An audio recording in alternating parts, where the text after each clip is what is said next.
Alright, so today I am going to be comparing a hardtail Strat to a more traditional, I guess, trem Strat. So if you don't know what that means, basically I have a hardtail Stratocaster here as a Supreme pedal. So yeah, I think we should get straight into a little demo and then see what that sounds like. Alright guys, so today I'm doing something a little bit different, which is basically a behind the scenes video. Over the last couple of years I've had a lot of people ask me how do I record my videos. So today you're going to basically watch as I record a video, and that's the hardtail versus tremolo Strat that will have been the last video out. So, where should we begin? Well, I think we should begin with how do I come up with video ideas. You know, I've got this room full of gear and, you know, clearly I'm trying to grow my YouTube channel. You know, this is, frankly, it's a bit more than a hobby to me right now because my life's goal at the moment is to get better at playing the guitar. And in order to do that, I need to have a viewership that enables me to do that. And so far, it seems to be going okay. I'm pretty happy with how it's growing. More than that, I'm happy with the amount of engagement I get from you guys. So yeah, I think this video should be interesting for everyone. Okay, so I walk into the room, and whilst I have a list of video ideas that I think, basically my channel, if you watched every video, there is a sort of narrative at play. I decided a long time ago that I wasn't going to be a good enough, inverted commas, player to do straight up demos, and actually it wasn't what I really wanted to do.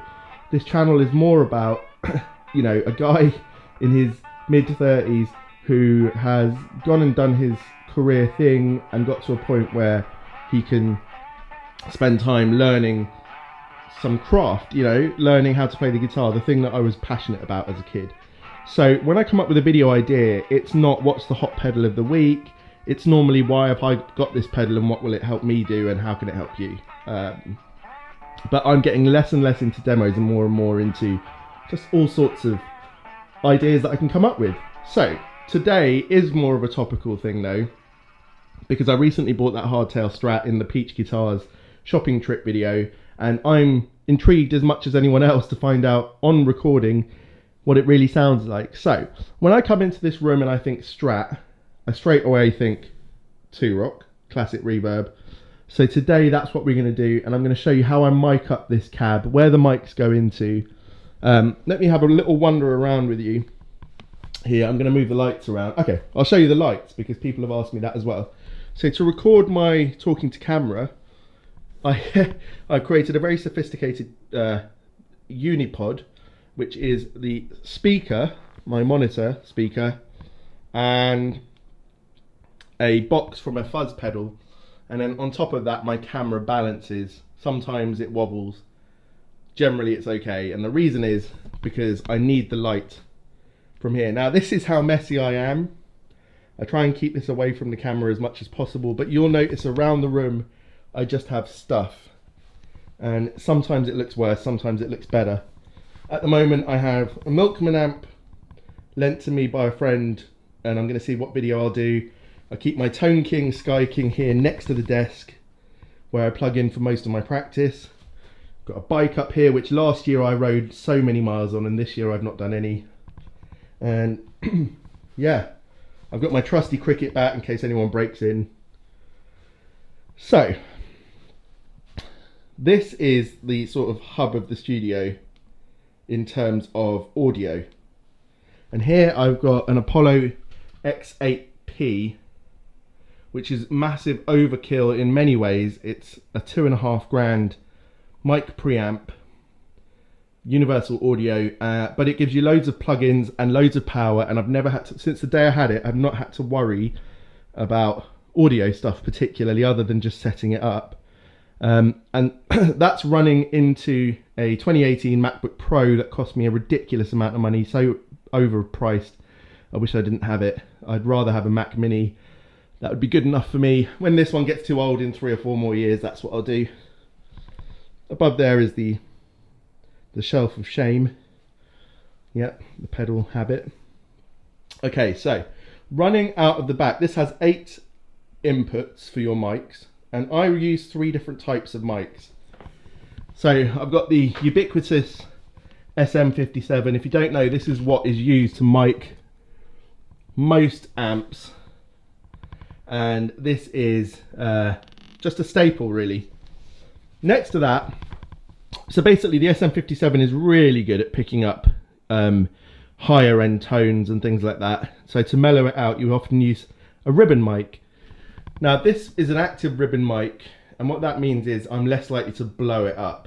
Ribbon mics are expensive and vulnerable. They have a little metal ribbon in there that vibrates, and passive ones, old-fashioned ones, can't take a lot of volume. This one can. This is a Sontronics Delta 2 ribbon. I've got a pair of them for when I mic up 2 amps. There's the other one. And then I've got these condensing mics here, which are really high quality ones. Came in a stereo pair. These are the AKG C414 XLS2. I think that's right. I don't know how I remembered that. But this enables me to change the pattern from cardioid all the way to figure of 8. I took on this idea from that pedal show, whereby I have these mics set up. I'd be more careful how I actually place them in general, but one of them is front on, and that has the standard sort of cardioid pattern at the front. This one is figure of 8. So it's coming in from both sides at a time. And that enables me to actually double the image of that, so I can then move one to the left and one to the right. I'll show you that on the editing suite after we've recorded something. So I'm going to mic up the 2-rock cabinet right now, and I'll show you how I do it.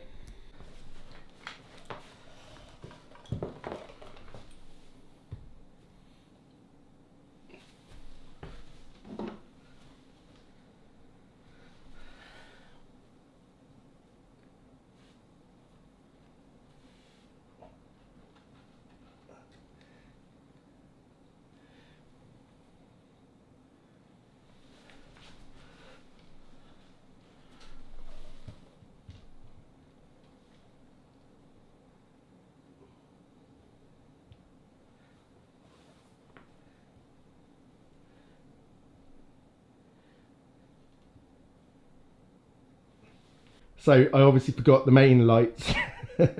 So we have 2 aperture LED lights, and I can use a remote control here, which makes it actually really handy when I'm sitting and recording and needing to adjust the lights. But I have them on a ceiling sort of system. Now this is not actually as expensive as it looks. It cost about 600 quid, plus the builder who was already here doing other work to come and fit this rail system up. And that allows me on these up and down, I've actually forgotten the name of these, it begins with a P. Anyway, you can move the rail, and I can move them up and down, and I can tilt them. I don't actually use as much capability as I should to move the lights around and get better lighting. It's just a case of so much work goes into one video for one person that if I ever get to 50,000 or 100,000 subs or whatever, I'll definitely have an assistant a couple of times a week to come in and make this all better. But yeah, these are the lights. This is a really stupidly powerful one, and the light at the moment is only set on 11%. And actually, when I record for playing, it will be on about 5%, and I'll tilt that down a bit and towards the amp. So that's like my main light, and then this is a less powerful light, and this is on about 60%, and it will come in from a sideways angle and light up, you know, and I'll sort of just adjust on the fly whatever I think looks good. While we're at it, this is the tripod where the camera sits whilst I'm playing, and if you want to see that angle, I have that stool that I like to sit on, and the camera's here and it faces there ish, you know. So talking about recently talking about how I'm going to rearrange my amps, you can see the space that I've got. Sorry if this is a bit unstructured, this video, but there's so much to talk about and so much going on. This is what the room looks like. You know, there's mess behind here. I just keep things out of the way of the camera. I am by nature a messy person. You can 100% tell that. Every 3 months I do a little spring clean, and for a couple of weeks it looks fantastic, but obviously I'm due for one now. Just stuff, mess. This is not, I am not one of those YouTubers with the glitzy glam, absolutely amazing desks. So yeah, let's see. I've set up the mics, which I would have shown you a second ago. I've got to set up the room mics now. In terms of setting up the room mics, I basically have the front facing one facing directly towards the mic, and I'm still in a learning process with this, so I will just set this today one way. I won't move it until I next record, so I'm learning.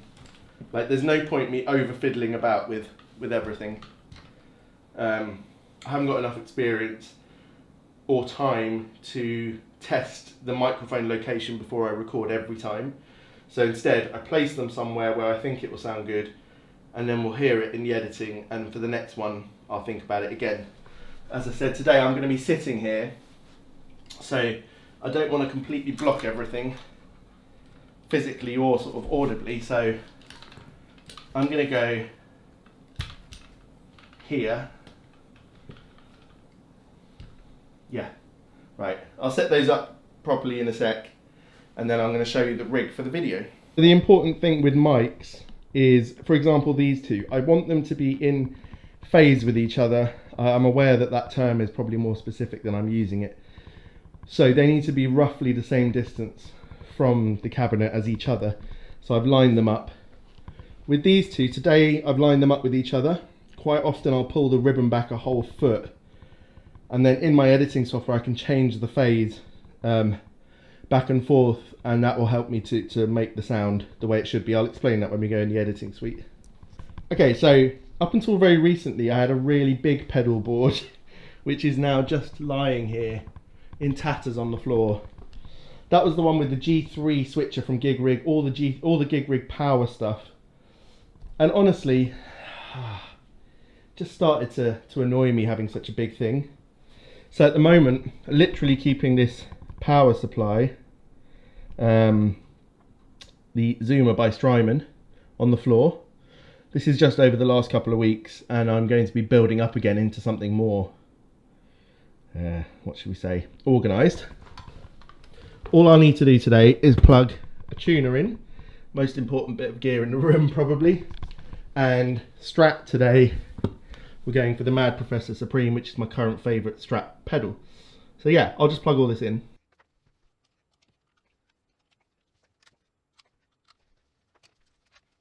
So just before I do the sound check, this is what it looks like on the little laptop that I use for my editing. So we have 4 main tracks. The top one, audio 1, is the SM57. Number 2 is the ribbon mic. Number 3 is the front facing room mic. Number 4 is the figure of 8 mic. After I've recorded all that, I copy and paste audio 4 into audio 5, and that becomes the other room track, and I can then turn them left and right. But yeah, this is it. I'll just hit R when I'm ready to go, and just keep it recording as I relax into sort of playing.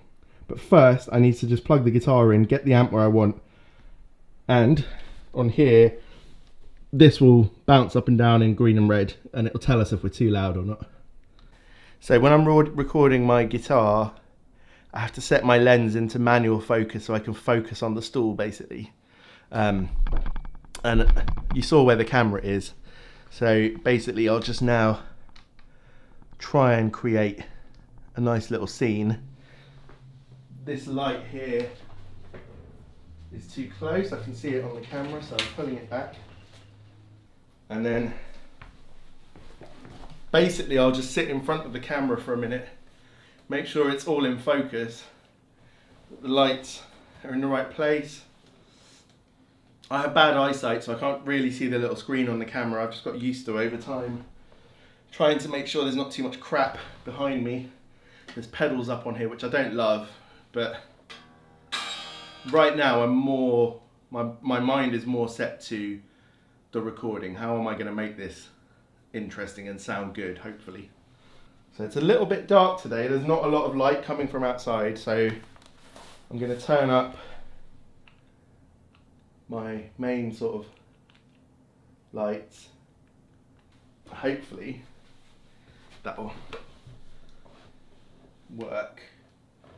It's all, you know, sometimes I have to re-record when this doesn't look the way I want it to. It doesn't happen very often anymore, but every so often. Okay, first thing is to tune the guitar. Before that, I have to actually find a plectrum. So I keep this little old cigarette tin full of plectrums, and it only seems to get emptier. I don't know where they all go, to be honest. Slightly odd. Let's tune up this lovely Strat. I've got this one in flat, you know, E flat, D sharp tuning. First thing to say is this guitar does not stay in tune any better for some reason than a trem Strat, which is what I'd assumed.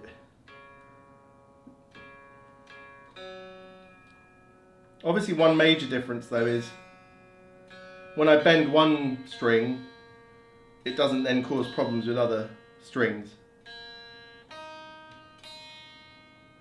So that's my first tuning. I'll do that again literally just before we record.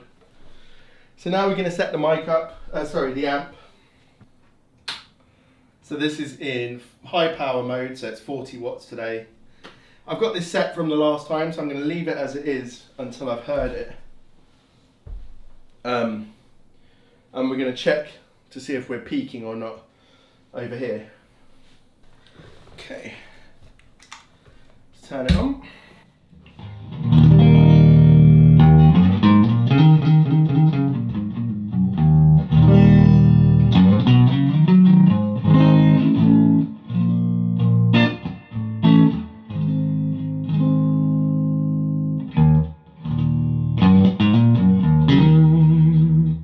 If I turn on the pedal,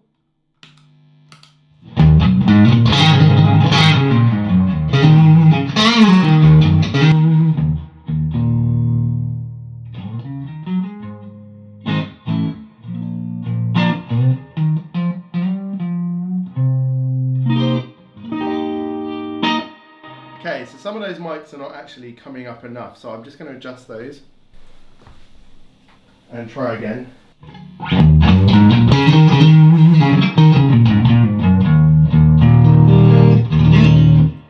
Okay, that was a bit too much on a couple of them. Try again.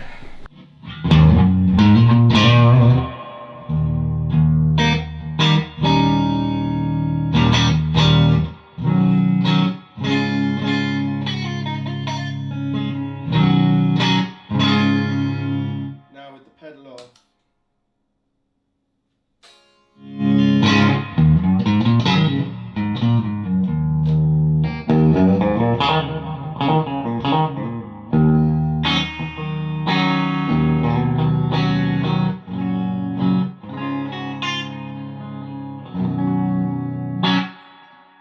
Yeah, I like that. It's I've got a lot of reverb going on the return part of the reverb, which is like basically the volume of it. I love that. That feels very vintage Fender. The pedal is set fine how I want it. Not a lot of gain, but a lot of volume to really push it.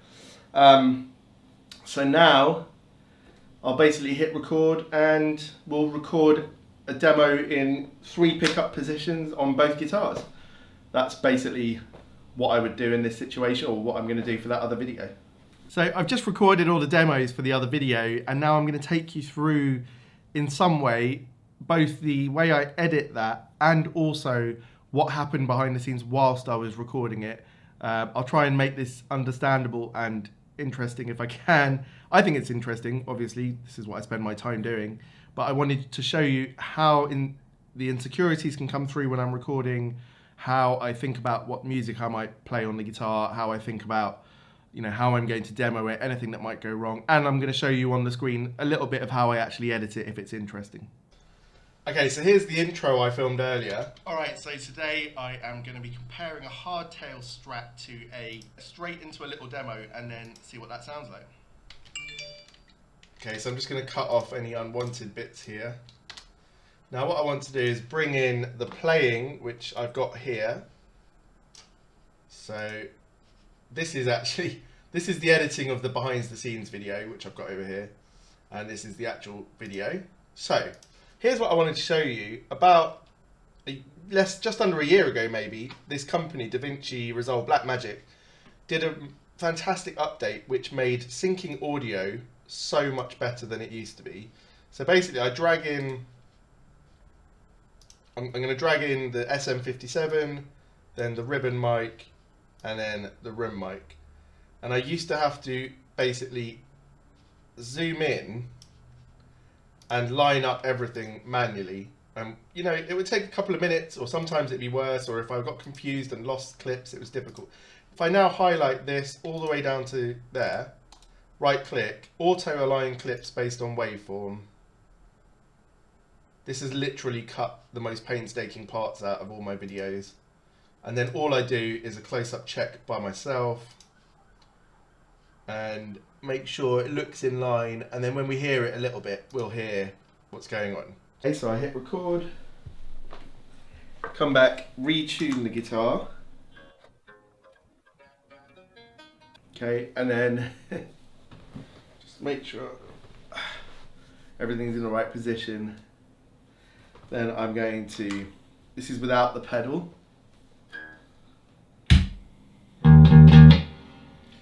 Basically, I've got to pick a key that I'm now going to do the two sets of demos in starting in the neck position.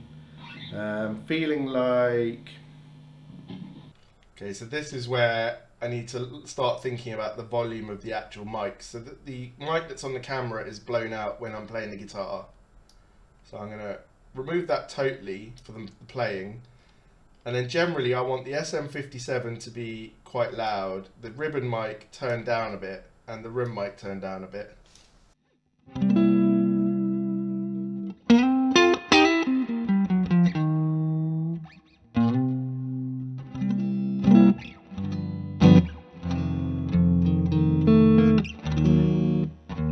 Yeah, that didn't sound good. First of all, something sounded out of tune. Secondly, it's really not very common for me to play something first time. I'd say it's about 50-50. I end up going through a bunch of pain. And I think this is all a bit bassy today. It feels in the room, so I'm turning the bass down now.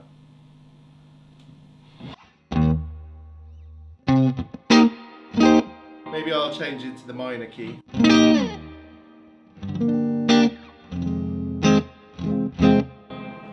So yeah, teething problems as usual. So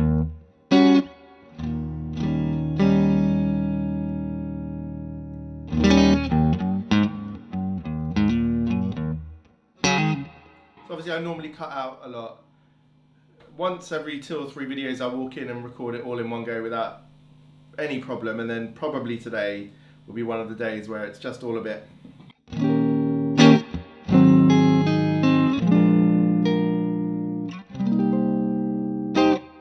Something's not feeling right. It feels like too much bass and mid.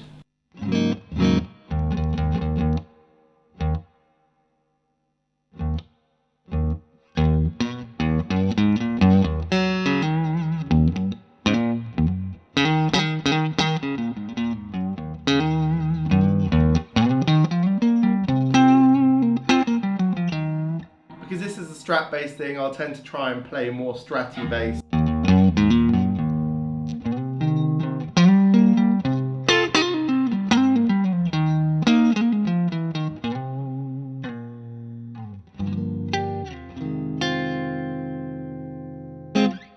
Right, I've sort of got myself in a mood to do it, so I'm going to go for take 1 now.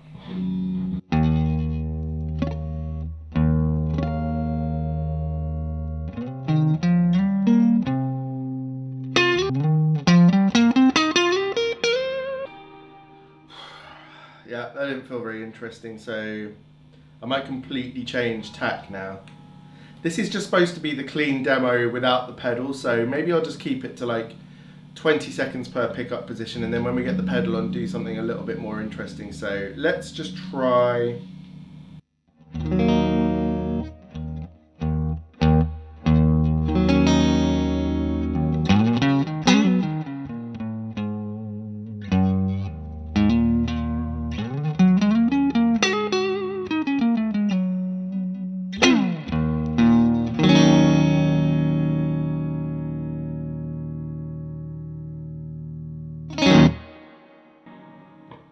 Okay, that felt okay because I'm trying to get something from the lower end to a bit more at the upper end, and I held a note, you know, a chord to see what the sustain was like. So let's go in the middle position. Everything's on full, by the way.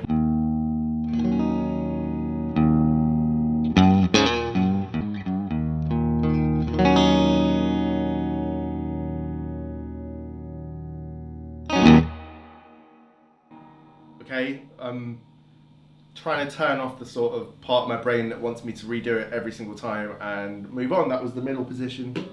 And now we've got the bridge. Okay, so I went from the bridge and then I did position 2 and position 4 and just finished on the neck. And at this point, I don't know until I get in the editing suite whether I'm really going to be happy with that. And that can be when the day gets painful, if I've just done that and think it's good enough, and then we'll go back and find it's not. But I'm going to move on to using the pedal now. So I'm turning on the Supreme on the left hand side, the red side, and I'll just roll back the volume a little bit. And I was actually pretty happy with that. That feels like Strat mimicry. Like I'm just doing a few things I know I like to do on a Strat. It didn't feel like I'm in a musical zone. Like when I recorded the previous one of the previous videos about my collection, I really enjoyed the playing throughout that video that I did.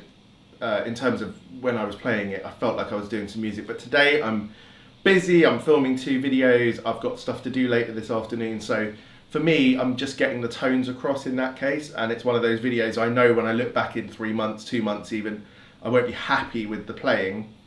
But ultimately, if I'm going to produce 2 to 3 videos a week, on most weeks, 1 video sometimes, sometimes I need to get it out there. And if I'm not having an inspirational day, I mean, talking to other pro musicians like Ainsley Lister, for example, you know, he says he struggles to come up with different stuff all the time, and he's, you know, in a way, I'm surprised sometimes myself that I can actually keep coming up with enough new little ideas. You know, nothing I'm doing is you know, groundbreaking in any way, but like just my own style, and keep coming up with new things to play. It is difficult and it's challenging. Anyway, gonna get the other guitar, and yeah, let's keep having fun with it.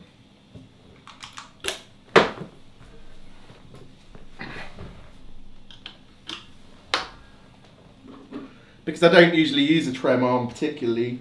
This isn't even the right one for this guitar, but it should fit in.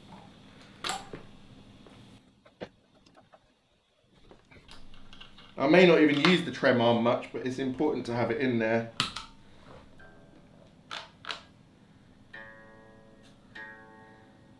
Now annoyingly, this guitar is tuned not to D flat, so I'm going to change it straight away, because otherwise people are going to say the fact that the other one is tuned down half a step changes the sound completely, which it does. And if I'd forgotten that for a second and just done it with this and released the video, I would have to take that on the chin. Annoyingly, I have filmed the intro with that other guitar, so either I will refilm the intro now, or I will hold my hands up halfway through the video and just say, oh, I realised I needed to change guitars. I'll make a decision what I think is actually more interesting. Sometimes I like the viewer to see what's going through my mind, and that I was actually thinking about the fact that it needs to both be tuned the same way to get similar sort of sound. But yeah, this one is already tuned down half a step. If I tune the other one down half a step, it's going to keep going out of tune for a few minutes. So I don't like to do it on the fly unless I have to. So yeah, nice.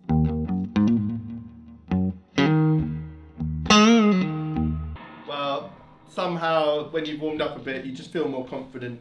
The playing wasn't necessarily any better than the first time, but it just flowed more. So I remember on the other guitar I had it rolled back just a tiny bit, and then I raised the volume nearer the end, so I'll do that again.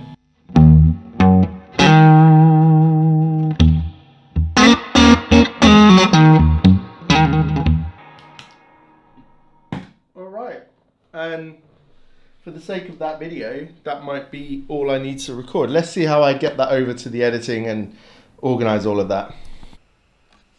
Okay, so what I'll do first is I have to basically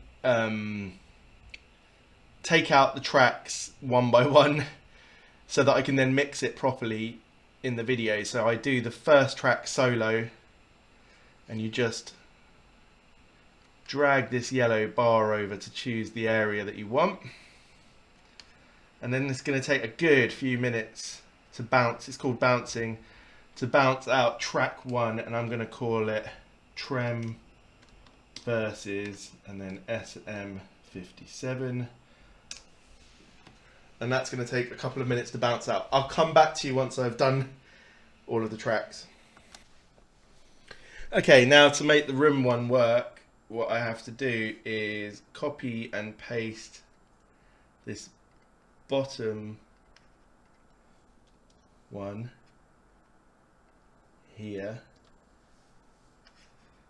and then now I have a stereo version basically, and I can solo out all the room mics together. Now, if I'm doing a really big video, I would listen to all of this before I edited it out of here. I'm taking a chance that this all sounded okay. If it doesn't, I'll be back here. But it works more often than not, so I'm saving time. In the meantime, I need to do some B-roll. So first of all, I need to put my lens into autofocus. And then I'll actually record this in 120 frames per second so I can slow it down. So let me do that now. So now I'm in 120 frames per second. I can basically just take a nice little clip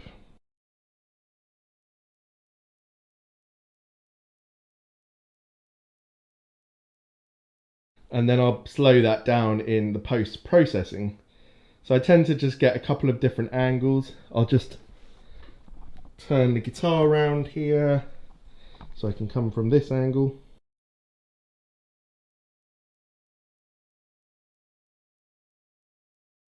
And I want to get the amp as well. So that's where I'm going to pull over the light. I'm just bringing that closer so I can get more light here. And I'm doing this in 60 frames per second. So I can slow it down, but not as much as the B-roll on the guitar. Just so you know how it's actually pretty easy. If I film in 60 frames per second, a video normally comes out in what's 24 frames per second is like the standard. So by going 60 frames per second, I can slow it down to 40% of its speed. So at full speed, it would look like this.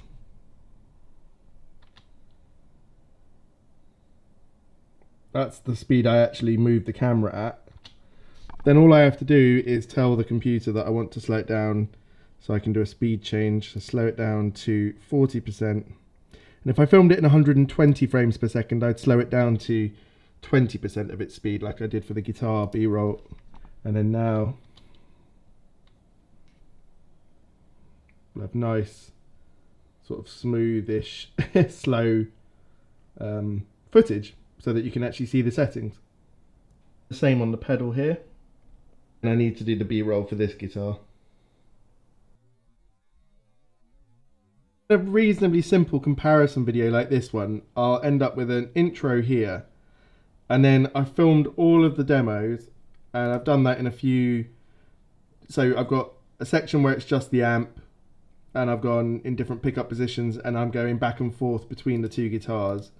And then I've got the section where I've got the pedal kicked in.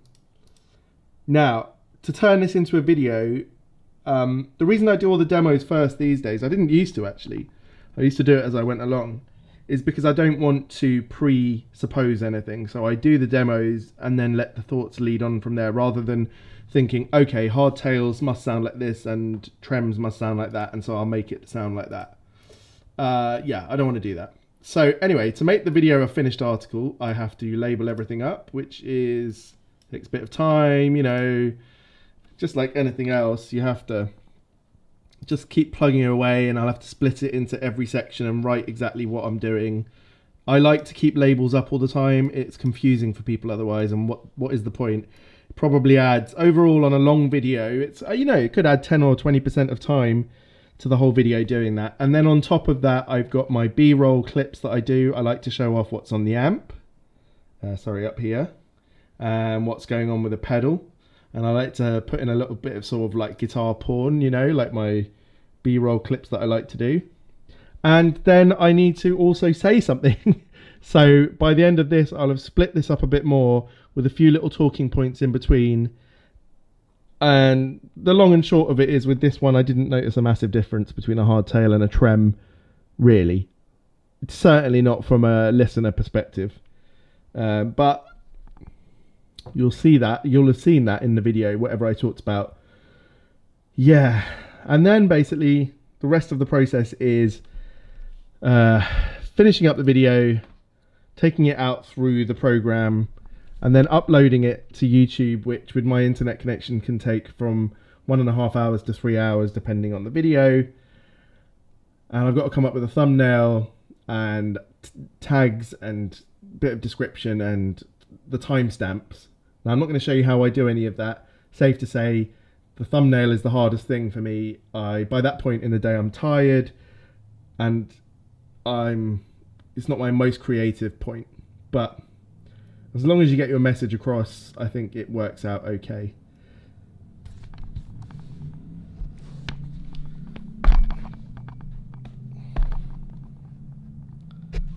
So there we go. That's the end of this very long behind the scenes video, but I hope it's answered any questions you might have had about how I do this. It shows you how much work I put into it. And this was a very simple video that I made. I actually made it specifically for the purpose of doing this. I couldn't make it any more complicated to do it behind the scenes. I didn't want to do that. And I'm sure I've kept in some bits that people will find a bit boring. Why is he showing me what he's doing on the computer? Well, that's why I do timestamps in every video. Just get past those bits you don't like. Or, like me, sometimes I drink a cup of tea or coffee while I'm watching YouTube and flick around reading the news on my phone and then look up at the bits that I can hear are interesting to me. So that's just the way I enjoy YouTube. So anyway, guys, thanks a lot for watching this. I'm sure I've left out bits that you wanted to see. I know what I'm going to do. Sorry, just to finish this off, no more talking, but I'm going to put some clips at the end and I'm just going to label them, and you're going to hear just the camera mic, just the SM57, just the ribbon, just the room mics, a few little combinations of both, and so you can hear what goes into making the whole sound come together. All right, thanks for watching. See you next time. Cheers.